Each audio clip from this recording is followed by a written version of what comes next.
Friends, आज की video में हम लोग करने वाले हैं ब्लॉक नंबर 3 यूनिट नंबर 1 का इम्पोर्टेंट टॉपिक। तो फ्रेंड्स, इससे पहले हम लोग कवर कर चुके हैं यूनिट नंबर 2 और यूनिट नंबर 3।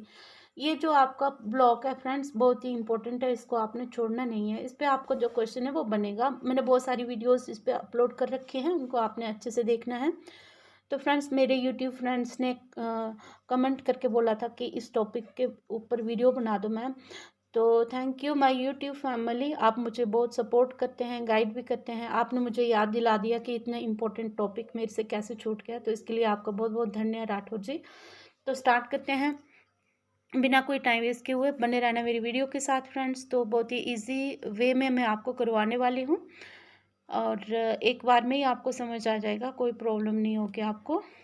तो सबसे आज हम इस वीडियो में देखेंगे इसके ऑब्जेक्टिव और इंट्रोडक्शन को।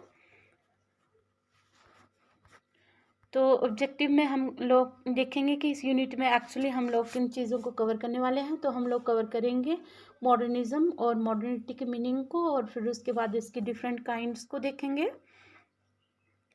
इस यूनिट के एंड तक आप लोग समझोगे कि पोस्ट मॉडर्निटी क्या होता है, पोस्ट मॉडर्निज्म क्या है, मॉडर्न क्या है, डिफरेंट जो छोटे छोटे कॉन्सेप्ट है इसमें आप अच्छे से समझ पाओगे। तो स्टार्ट करते हैं फ्रेंड्स इंट्रोडक्शन से। तो फ्रेंड्स, यहाँ पे जो आपका इंट्रोडक्शन है, यहाँ पे मॉडर्निज्म और मॉडर्निटी, मॉडर्निज्म और सॉरी फ्रेंड्स, मॉडर्निज्म और मॉडर्निटी को इंटरचेंजेबली यूज़ किया गया है। एक्चुअली जो मॉडर्निज्म और मॉडर्निटी है, ये दो डिफरेंट टर्म्स हैं, इनमें थोड़ा डिफरेंस होता है फ्रेंड्स। तो इस डिफरेंस को हम समझेंगे। वैसे तो इसमें इंटरचेंजेबली इसको यूज़ किया गया है। तो जो मॉडर्निज्म है, इसका हिंदी में मतलब होता है आधुनिकता, आधुनिकतावाद, और मॉडर्निटी का मतलब है आधुनिकता, आधुनिकता। तो फ्रेंड्स, पहले तो हम इन बेसिक कॉन्सेप्ट को समझ लेते हैं, फिर आपको चैप्टर समझने में जो है वो ज़्यादा प्रॉब्लम नहीं होगी फ्रेंड्स। तो पहले हम जान लेते हैं कि आधुनिकतावाद या फिर मॉडर्निज्म क्या होता है। तो फ्रेंड्स, मॉडर्निज्म की डेफिनेशन इस तरह से है: इट इज़ अ लिटरेरी और cultural movement that emerged in 19th and 20th century. तो ये एक लिटरेरी या फिर कल्चर मूवमेंट है। इसमें क्या होता है फ्रेंड्स, मॉडर्निज्म में, कि जो एक लिटरेरी वर्क है उसको ट्रेडिशनल फॉर्म से उसको एक नई फॉर्म में लिखा जाता है। जो भी लिटरेचर है उसको मॉडर्न स्टाइल में लिखा जाता है। जैसे उसके ऊपर न्यू न्यू एक्सपेरिमेंट किए जाते हैं, उसको एक नई शैली में लिखा जाता है, नई नई टेक्निक्स का उसमें यूज़ किया जाता है। जो ट्रेडिशनल फॉर्म है, मतलब जो पुरानी फॉर्म है, उससे थोड़ा सा हटकर एक नई फॉर्म में इसको लिखा जाता है। तो ये मतलब ये सीमित है सिर्फ लिटरेरी या फिर कल्चरल मूवमेंट तक, जो मॉडर्निज्म है। दूसरी तरफ अगर हम मॉडर्निटी की बात करें, तो जो मॉडर्निटी है फ्रेंड्स, तो ये एक ब्रॉड टर्म है। तो इसकी डेफिनेशन इस तरह से है: it is a broader sociological and historical concept that refers to the condition of being modern. It includes social, economic, political and cultural life that associate with modernization, such as urbanization, industrialization and globalization. तो friends, जो आधुनिकता है ये एक बहुत बड़ा concept है friends, ये ब्रॉड कॉन्सेप्ट है।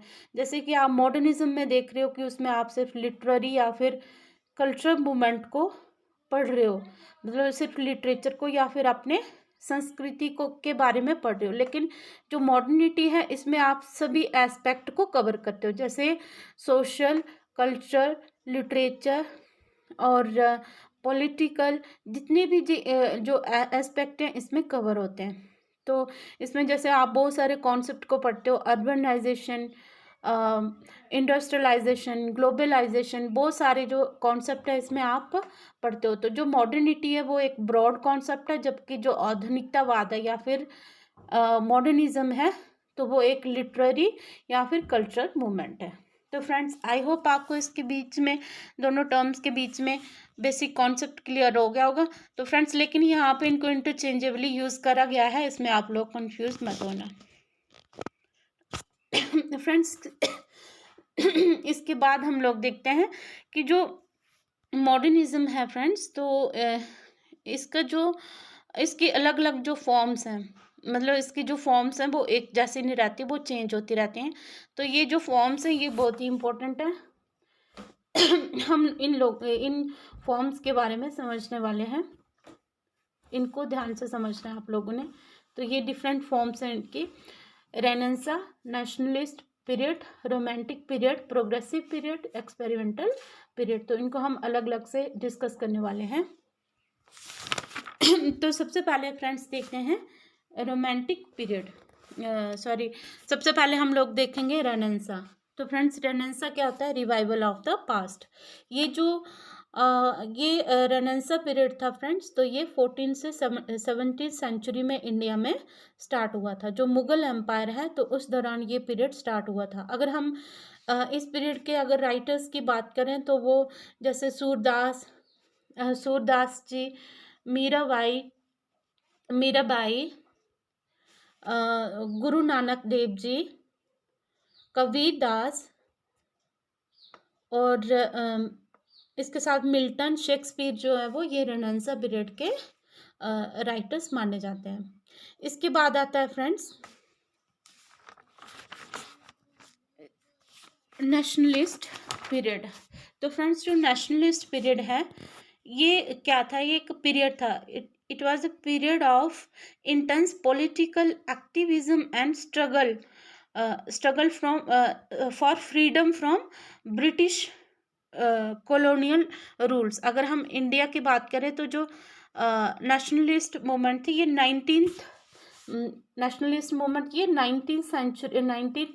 जो सेंचुरी थी उसमें हुई थी, जब हमारा स्ट्रगल स्टार्ट हुआ था किसके लिए? फ्रीडम के लिए, कि हम लोग जो है वो जब अंग्रेज़ों के रूल से आज़ाद होने के लिए स्ट्रगल करने लगे थे, तो ये वो वाले जो पीरियड आता है। तो अगर हम बात करें कि इस पीरियड के कौन कौन से राइटर हैं प्रोमिनेंट, अगर राइटर्स की बात करें तो ये हमारे प्यारे रविंद्रनाथ टैगोर जी, इनको पता है आपको इनके बारे में पता है कि इनको नोबेल पुरस्कार मिला है। ये पहले एशियन थे जिनको लिटरेचर के क्षेत्र में नोबेल पुरस्कार मिला था। जन गण मन इन्होंने लिखा है, और जब भी हम जन गण मन को गाते हैं तो फिर हमारे अंदर क्या जाग जाती है? नेशनलिज्म की भावना जाग जाती है, अपने देश के लिए बहुत प्रेम की भावना आ जाती है। तो इस जब उन्होंने ये जन गण मन मतलब कि नेशनल एंथम लिखा था, तो तब लोगों के बीच में एक नेशनलिज्म की भावना पैदा हो गई थी। उसके बाद फिर आती हैं सरोजनी नायडू जी। सरोजनी नायडू जी को तो कौन नहीं जानता होगा, उनका नाम तो सब लोगों ने सुना होगा। तो सरोजनी नायडू जी ये भी कवियत्री थी, लेखिका थी ये, और ये इंडियन नेशनल कांग्रेस की ये लीडर भी थी। इनको नाइटिंगेल ऑफ इंडिया बोला जाता है, क्योंकि ये अपनी बहुत ही सुरीली आवाज़ में कविताएं बोला करती थी और सॉन्ग बोला करती थी, इसलिए इनको नाइटिंगेल ऑफ इंडिया भी बोला जाता है। ये आपकी जीके के लिए भी अच्छा है।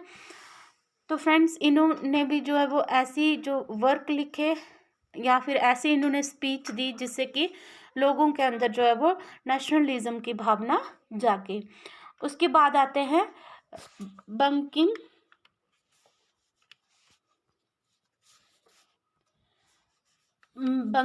चंद्र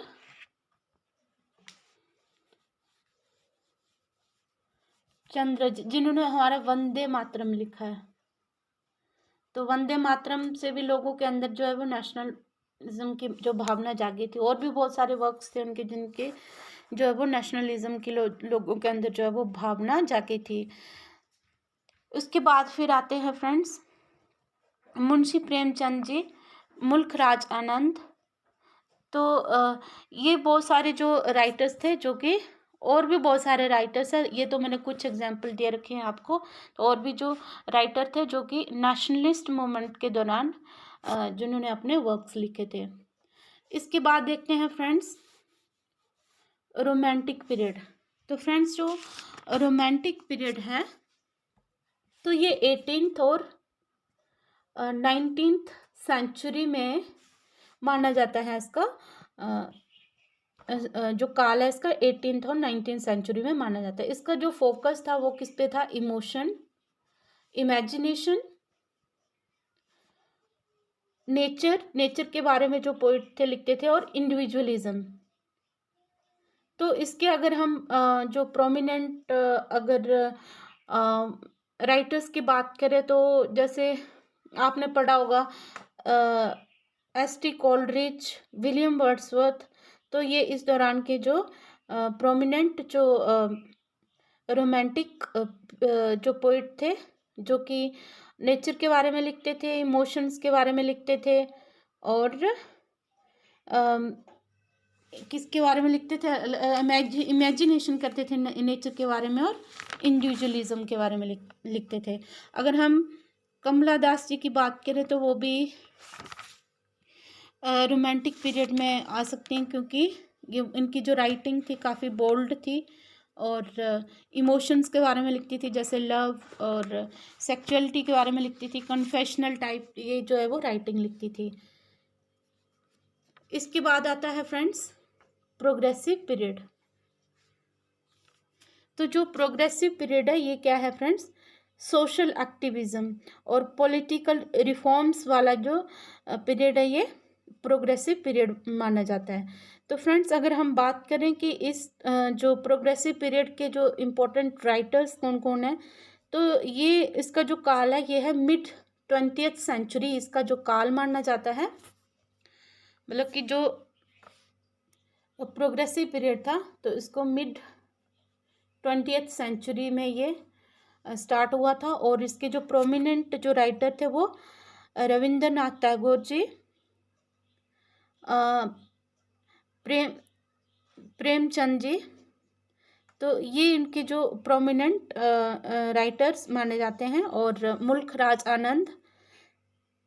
तो ये जो सोशल रिफॉर्म्स के ऊपर जो लिखा करते थे, जैसे कि सोशल रिफॉर्म में क्या, जैसे कि एजुकेशन में कैसे सुधार करना, वुमेन एम्पावरमेंट पे, और जो भी सोशल इविल्स थी उनके खिलाफ, जैसे डॉवरी, सती। तो इस तरह से जो भी सोशल इविल्स थी उनके अगेंस्ट, या फिर जो भी सोशल इश्यूज थे जैसे पॉवर्टी वगैरह, तो इसके ऊपर जो है वो ऐसे थीम्स के ऊपर जो राइटिंग की जाती थी। तो ये आता है प्रोग्रेसिव पीरियड। इसके बाद देखते हैं फ्रेंड्स एक्सपेरिमेंटल पीरियड।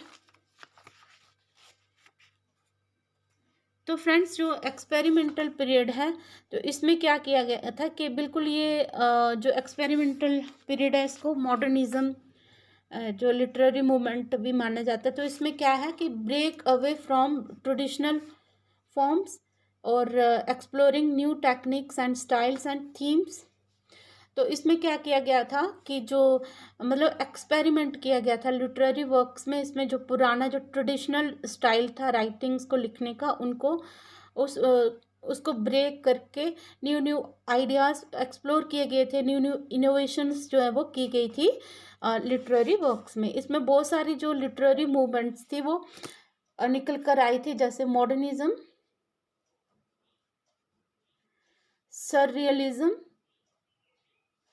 सरियलिज्म क्या होता है कि यहाँ पे जो हमारा सबकॉन्शियस माइंड होता है उसको अनलॉक किया जाता है इमेजिनेशन के थ्रू। तो ये सरियलिज्म और सररियलिज्म, और फिर इसके बाद पोस्ट मॉडर्निज्म, ये बहुत सारी जो लिटरेरी मूवमेंट हुई थी इसी काल में हुई थी। तो इसका जो काल माना जाता है ये भी मिड 20th सेंचुरी इसका काल माना जाता है इसका भी। अगर हम बात करें कि इस काल के जो प्रोमिनेंट राइटर कौन कौन थे, तो जैसे राजा राव, उनका जो वर्क है कांथापुरा, इसमें ब्लेंड किया गया है कुछ ट्रेडिशनल टेक्निक को न्यू जो मॉडर्न टेक्निक के साथ। कमला दास की जो राइटिंग है, जैसे वो बोल्ड राइटिंग किया करती थी, जैसे कन्फेशनल राइटिंग्स लिखती थी लव के ऊपर या फिर सेक्सुअलिटी के ऊपर। तो मतलब न्यू न्यू एक्सपेरिमेंट करके जो है वो लिटरेरी वर्क्स लिखे जाते थे। तो ये जो फ्रेंड्स ये कुछ फॉर्म्स थी मॉडर्निज्म की जो आपकी बुक में है, तो इन्हीं को मैंने एक्सप्लेन करा है।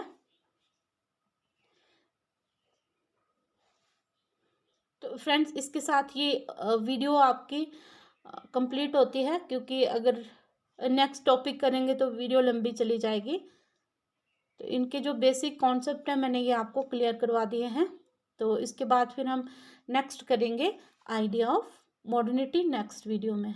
आइडिया ऑफ मॉडर्निटी यहाँ से आपका चैप्टर स्टार्ट होगा। तो आई होप आपको ये बेसिक आइडिया है मॉडर्निज्म और मॉडर्निटी पे क्लियर हो गया होगा। तो इसके बाद फिर आपको यूनिट समझने में आसानी हो जाएगी। आई होप आपको वीडियो अच्छी लगी होगी। अगर आपको मेरी वीडियो अच्छी लगी तो प्लीज़ लाइक करना, शेयर करना, सब्सक्राइब करना मेरे चैनल को। मिलते हैं एक नई वीडियो में, तब तक के लिए take care, bye bye, keep learning, keep growing.